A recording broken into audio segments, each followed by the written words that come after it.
and welcome back to my channel. My name is Ayelet and I'm the mother of two, a just turned 2-year-old and this little girl who is almost 3 months old. On this channel, I share all about our Montessori home, and every few months I share about what my son has been playing with. So I started that when he was about a year old. And now I'm going to be sharing what my daughter is doing. So today we're starting back from the beginning and what Montessori can look like from birth, play, and more. So what do Montessori parents do? What might be a bit different about Montessori at home with a newborn versus not doing Montessori? So I consider us to have practiced Montessori with both of my children. What it's looked like has looked a bit different. My daughter has been in a carrier a lot, wrap a lot more than my son was. My son loved being on a floor a lot more, and though right now she's loving being on the floor, definitely that is not something that she is always doing by any means. For the first several weeks, she really did not go down at all. We would do tummy time on my chest, but she wouldn't go on the floor. She had no interest in playing on the floor except for, maybe a few seconds here or there. But now, she will happily go and play on the floor for a bit. She's almost 3 months old, as I mentioned, so that has been a big change over the course of her short life. But still, my son loved being on the floor a lot more. He really loved tummy time, and my daughter not as much. I still consider us to be practicing Montessori at home with both of them. So some differences that might happen with Montessori. Parents practicing Montessori at home will often prioritize freedom of movement for their infants, and so that looks like maybe limiting time in baby containers or not using them at all. We did use a bouncer for a little bit with my son, not much, but a little bit. We haven't with my daughter. Swaddles we also used with my son, but we have not used with my daughter. Still, I consider us to have practiced Montessori at home with both of my children from birth. So I don't think that any of these things are hard line, never do's, or always do sort of things. So you might see limiting containers, you might see offering more freedom of movement. One other thing to do with freedom of movement that you might notice is a lot of people who practice Montessori at home avoid using footy pajamas or pajamas with feet on it as much as possible, particularly when the child is playing. So I really like these pajamas she's wearing, which have little fold over feet so that they can unfold and she can have her feet exposed when she's playing, and that just allows better grip with her feet and more freedom of movement there.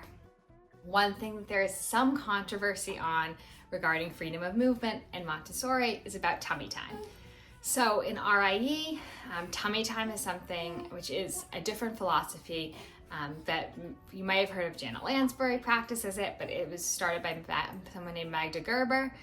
So that in that philosophy, which a lot of people who practice Montessori at home are also influenced by, tummy time is not part of the philosophy, as baby wearing also isn't so much. So because some people are inspired by that and also practice Montessori at home, there's a lot of overlap, and that one has sort of more clear-cut lines on this. But in terms of Montessori, there's some debate about tummy time. We do tummy time. I did a lot on my chest at the beginning. We do it on the ground when she's in a mood, and I really use it as a time of connection and being there with her. I personally think that from what I know from pediatric physical therapists, I believe it's important. There are a lot of disagreements on that, and I acknowledge that. A lot of people who practice RIE, their babies do get so much freedom of movement and they're fine without tummy time, but that just is something that we still do. And the reasoning some people have an issue with it is the idea that babies should not be put in positions that they can get into themselves. I struggle a bit with that because I feel like babies can't really get into any position themselves, and at back is also sort of a position they can't get into themselves. But that is the philosophy behind that, and some people do that. Some people do not do tummy time. So that's just something that, yes, is a bit controversial in the Montessori world. You might see not using a crib. My daughter is in a bassinet at night, but she's been baby born a lot during the day. I do have a floor bed for her. We just haven't actually used it yet. And I don't really anticipate us doing that anytime soon. She really is loving contact napping, and I have absolutely no problem with that. But some do use a floor bed from birth. Most Montessori parents tend to be pretty responsive to their babies. Responsiveness is definitely something that is also important here, both in letting them explore on the floor when they want, but also holding them when they need that as well. Especially during the symbiotic period, those first 6 to 8 weeks, you really will probably see the baby being on the parents most of the time, and that is likely what they want. And that skin-to-skin contact and things like that are really number one, and it's so normal for them not to really be interested in playing with toys or anything like that. And truthfully, that extends beyond the symbiotic period 100%. For us, I found that after that first bit, the symbiotic first few weeks, she was more interested in playing on the ground, as she's doing right now. She still wants to be held a lot, but it was really those first several weeks where she really didn't go down at all. So that's something to keep in mind is, those first several weeks are really so tiny, and in particular, they probably want to be on you more than anything else. There's also an emphasis on respecting the newborn, telling the baby what you're doing before you're doing it. I'm going to pick you up now, things like that.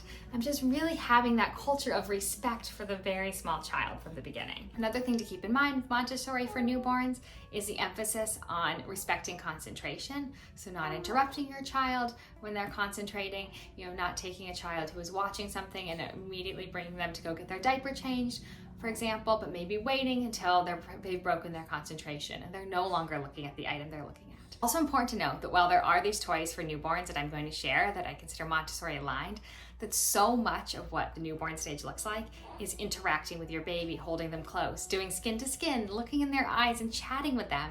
And those are all also, Montessori, in that Montessori is about responding and following your child. So if a child wants to be held all the time, which is totally normal for a newborn, can't emphasize that enough, that's Montessori.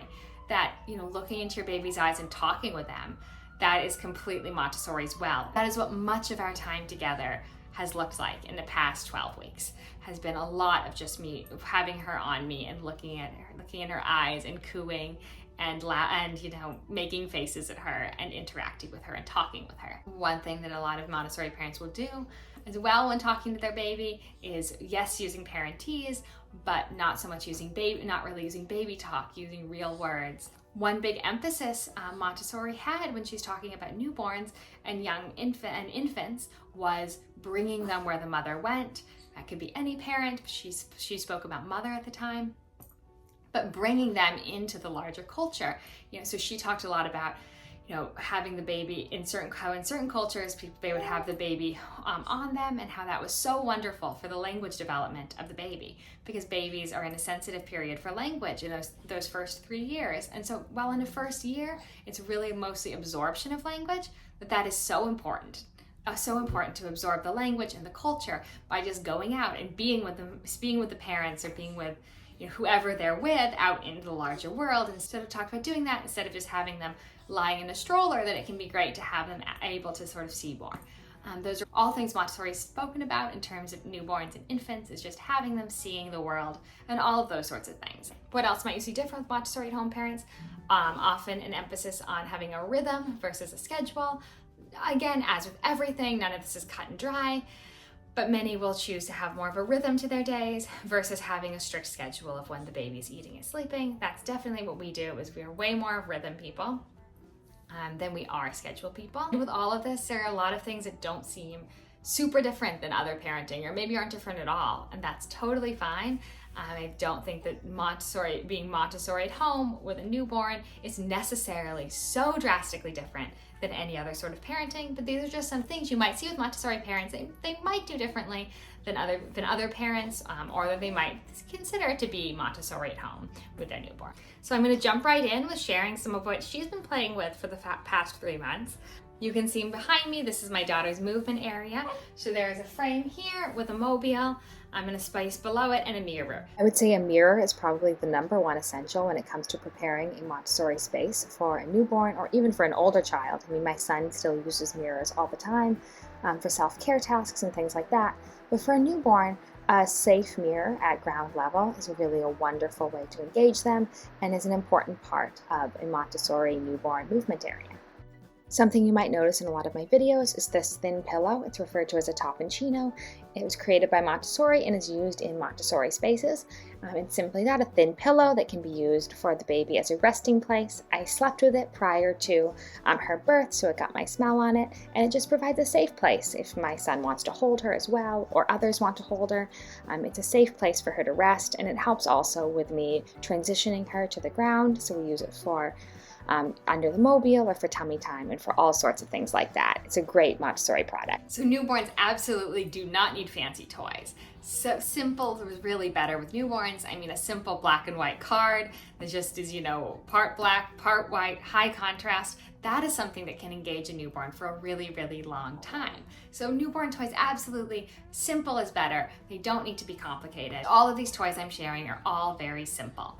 Things in black and white are a favorite because newborns cannot see all the different colors, so we often start with black and white. This mobile has black and white on the bottom, as do black and white cards and things like that. That high contrast is really something that babies often really love. I know my son was obsessed with the black and white cards, and right now my daughter is loving them as well. There's also a series of Montessori mobiles that follow the eyesight progression from just born newborns being drawn to the black and white high contrast, since they can't perceive as much depth of color, to development of color vision, starting with red and then other basic colors. As such, the Munari mobile is used in the first few weeks of life, followed by the octahedron with primary colors. Then the Gobi has shades of the same color, which is introduced later in the newborn stage, since shades of color are perceived closer to 4 months old. The mobiles are hung 8 to 12 inches above the baby, since they cannot see or focus on things further away at the beginning. Near the end of the newborn stage and in the next few months, you start seeing the introduction of tactile mobiles, bells and ribbons and things like that as well, as babies start to be using their legs and hands more for stuff like that. The visual mobiles are a really great place to start with newborns. I have the mobiles hanging up. This is on the door in their room. I'm hanging up on the door because they're all very pretty. So this is the Munari, that's the first mobile.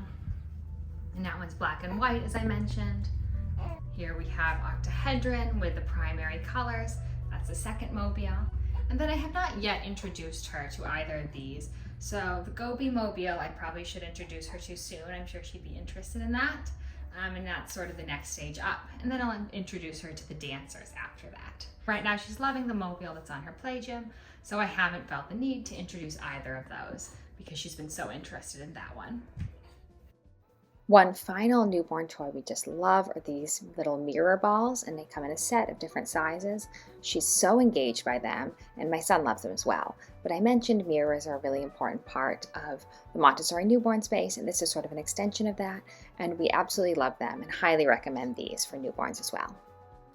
Thank you so much for joining. I hope this video was helpful, talking a bit about what Montessori play can look like for those first 3 months with your newborn, and congrats on your new baby if you just had one.